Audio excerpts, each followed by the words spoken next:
Bonjour, aujourd'hui nous sommes dans les puits avec tout le bruit des moteurs. Je suis à Valleyfield pour la 85e édition des régates. Je vais rencontrer Frédéric Couturier pour lui demander c'est quoi ta job.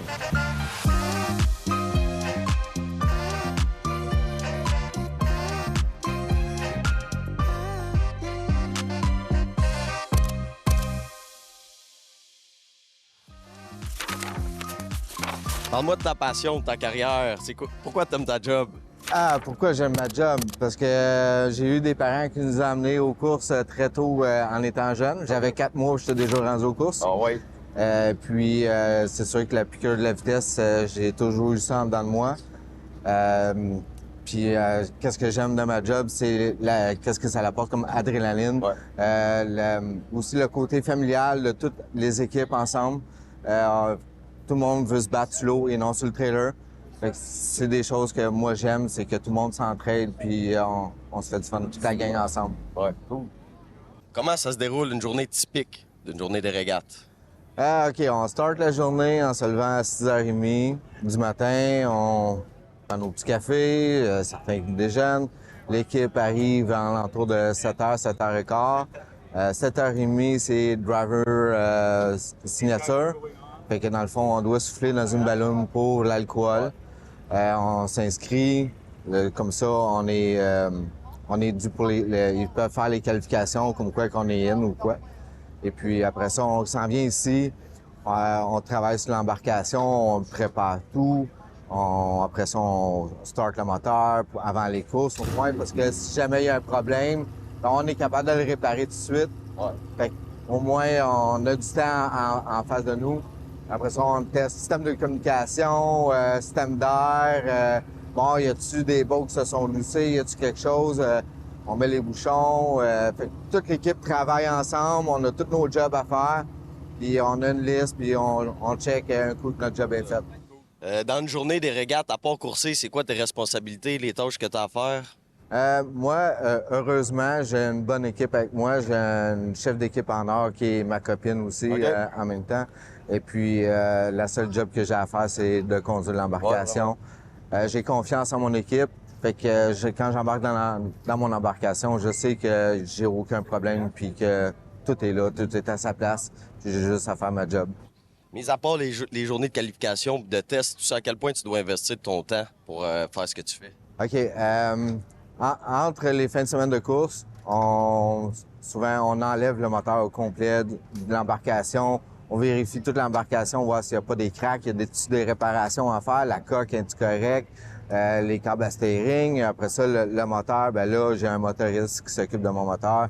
Puis il va vérifier tout, voir si tout est en ordre, voir si on a encore un moteur de course. Et puis, c'est ça, dans le fond, on remplit nos bouteilles d'air pour nos systèmes d'air parce qu'on a comme besoin de ça un peu. Fait que non, dans le fond, c'est ça, c'est quand même beaucoup d'ouvrages. Pareil, ça a l'air de rien comme ça, mais c'est beaucoup d'ouvrages quand même. Oui, exact. Quelles sont les qualités nécessaires pour devenir un pilote? Mon Dieu, être passionné. Passionné. Être passionné. Parce que dans le fond, comme je vous dis, on travaille beaucoup sur les embarcations entre les courses. On met beaucoup d'argent là-dedans. Puis des fois, l'embarcation, même si tu as travaillé fort, des fois, ça fonctionne pas. Des fois, c'est très décourageant, mais il faut persévérer. Et puis, si t'es pas un passionné, tu vas abandonner, puis t'aimeras pas ça. Ouais. C'est ça, tu me dis être passionné. T'es-tu un passionné de bateau puis de moteur depuis ta jeunesse? Tu me dis que tu venais jeune? Oui, ça, faut qu'il y ait de l'essence à quelque part. Cool. Tu te souviens-tu du moment où tu as fait le saut dans l'univers des régates, que tu es devenu pilote? Qu'est-ce qui t'a poussé à faire ça? En fait, j'étais coéquipier dans une équipe. Et puis, mon copain qui avait l'embarcation, il y a eu des problèmes de finances. Okay. On s'est mis 3 coéquipiers ensemble pour acheter l'embarcation pour pouvoir l'aider. Et puis, on était 2 pilotes dans ce temps-là. Donc, on s'est interchangé le volant. Et puis, à la fin de la saison, je leur ai dit, je rachète votre part, je pars avec le bateau moi-même. Fait que c'est là que ça a commencé, dans le fond, le moment que j'ai débuté en 2011. Parle-moi de ton début, de ton parcours avant d'être dans le H14. J'ai commencé dans la plus petite classe, qui est la 1,5 litres. Ouais. Elle existe encore aux États-Unis, mais ici, elle n'existe plus. C'était vraiment la classe de débutant. J'ai commencé dans cette classe-là pour apprendre à marcher avant de courir. J'ai travaillé beaucoup sur cette embarcation-là pour l'améliorer parce que c'était une vieille embarcation. Et puis, c'est ça, dans le fond. Après ça, j'ai fait le saut en 2,5. De 2014 jusqu'en 2022, j'ai chauffé en 2,5. Puis après ça, j'ai eu l'opportunité d'embarquer dans le 350. Que c'est sûr que chaque rêve de pilote, c'est tout le temps de graduer puis d'aller plus haut. Je ne croirais pas d'embarquer dans une classe plus haute que le 350 parce que les finances sont pas là. Ça prend beaucoup d'argent dans les autres classes. Mais non, c'est ça. C'est déjà le 350, c'est la classe la plus difficile. C'est la classe où il y a plus de parité entre les équipes. Fait que ça met un challenge énorme. C'est vraiment trippant. Là. Ouais. Fait que, Y a-tu une formation à suivre quelconque avant de devenir pilote? oui, on doit suivre une capsule training. C'est que, dans le fond, ils nous mettent dans une capsule, dans une piscine. Ils nous mettent à l'envers. Et puis, faut sortir de là de notre propre moyen. C'est ça, les plongeurs sont là, tous, pour nous vérifier, est-ce qu'on est nerveux? Est-ce qu'on fait bien les étapes pour sortir? Fait qu'on on doit vérifier nos masques aussi avec les plongeurs. Tout est vérifié. Cette année aussi, l'organisation de la Charelle, ils ont upgradé leur façon de faire. Fait que dans le fond, c'est plus sécurisant pour nous parce qu'ils ont plus de vérifications sur notre équipement. Fait que si on a un équipement qui est un peu défectueux ou qui marche pas optimal, ben ils sont là pour nous le dire. Puis OK, ben on fait le job à faire pour que ça soit optimal. OK. Est-ce que tu as eu un mentor à tes débuts? Y a-tu quelqu'un qui t'a poussé, qui t'a pris sous son aile? Non, c'est arrivé beaucoup plus tard. OK. Dans le fond, c'était à partir de la 3e saison en 1,5 litres. Mon copain Paul Barber, qui est dans la même équipe que moi en 350. Lui, il m'a aidé. Viens chez nous, on va faire ça. On a travaillé énormément sur l'embarcation. J'ai appris beaucoup de lui. Encore aujourd'hui, c'est ma référence. Même après toutes ces années-là, écoute, c'est un génie du monde de l'hydroplane. Ouais. Puis j'ai aussi mon motoriste, que lui, il m'explique tout ce que je peux faire sur mon moteur et tout. Dominique aussi, c'est un gars qui me suit depuis très longtemps. Fait que dans le fond, on pourrait dire que j'ai deux mentors. Ouais, OK. Nomme-moi un moment fort ou inspirant dans ta carrière de régate. En 2018, j'étais en classe 2,5 litres. Et puis, c'est ça, c'était ici à Valleyfield. Notre rêve, c'est tout de gagner Valleyfield. Ah oui. Et je l'ai fait. OK. On n'avait pas l'embarcation pour le faire. On a persévéré, on a continué. Il y a eu des embûches aux autres concurrents qui étaient en avant de nous. On a réussi à passer à travers le top, puis on a fini premier. Puis ça a resté une pièce marquante là, de ma carrière, avoir gagné Valleyfield. Cool. As-tu rencontré des obstacles particuliers quand tu as commencé, des difficultés quelconques? Oui, parce que tu connais pas tout, tu sais pas comment est-ce que ça fonctionne. Fait que tu sais, dans le fond, j'ai été chanceux, j'ai eu beaucoup d'aide de la famille des régates. Ouais. Fait que dans le fond, si eux, ils n'auraient pas été là, je serais pas là où j'en suis aujourd'hui. Okay. C'est sûr et certain. Écoute, faut que tu commences en bas de l'échelle pour pouvoir la monter. Ben ouais. Il y a des gens qui sont dans le milieu, qui veulent vous aider. Comment ça sent une fois sur l'eau dans le bateau? Comment ça sent au début d'une course et qualification? Avant la course, c'est sûr, il y a beaucoup de stress. Beaucoup de stress, mais le stress s'en va du moment qu'on pèse sur le démarreur et le moteur décolle. Tout s'oublie, puis on se concentre énormément sur la course, mais surtout le fait sur les vagues, le vent, comment est-ce que le bateau se comporte sur le circuit.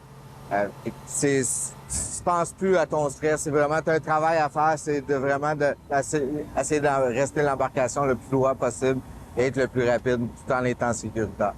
Explique-moi les plus grandes différences dans les catégories. Tu parlais de 1.5, 2.5, 3.5. Oui, dans le fond, c'est la grosseur des embarcations, les moteurs sont pas les mêmes forces. Ouais. La technique de chauffer, de conduire, ça reste le même. Ça reste les mêmes choses. Ouais. La différence, c'est ça, c'est vraiment côté moteur, parce que les embarcations, même si tu embarques dans quelque chose qui est plus gros, oui, ça prend une période d'adaptation, mais ça, c'est comme ça. Même si je reste dans la même classe, je change d'embarcation, j'ai une période d'adaptation à faire avec l'embarcation, parce que chaque embarcation est différente. Même si c'était le même constructeur, ils ont construit 2 bateaux, un à côté de l'autre, les 2 sont différents. Quel parcours tu trouves le plus difficile? Valleyfield, Brockville? Dans le fond, je pourrais commencer avec celui qui demande le plus, qui est très dur sur la mécanique, l'embarcation, sur le pilotage aussi, c'est Sorel. Sorel, OK. On a beaucoup de courant, on a beaucoup de vagues de fond qui faut dealer avec, on voit pas. Côté technique, c'est Valleyfield. OK. À cause de ses petits tournants, c'est pas la même chose, fait qu'il faut s'adapter.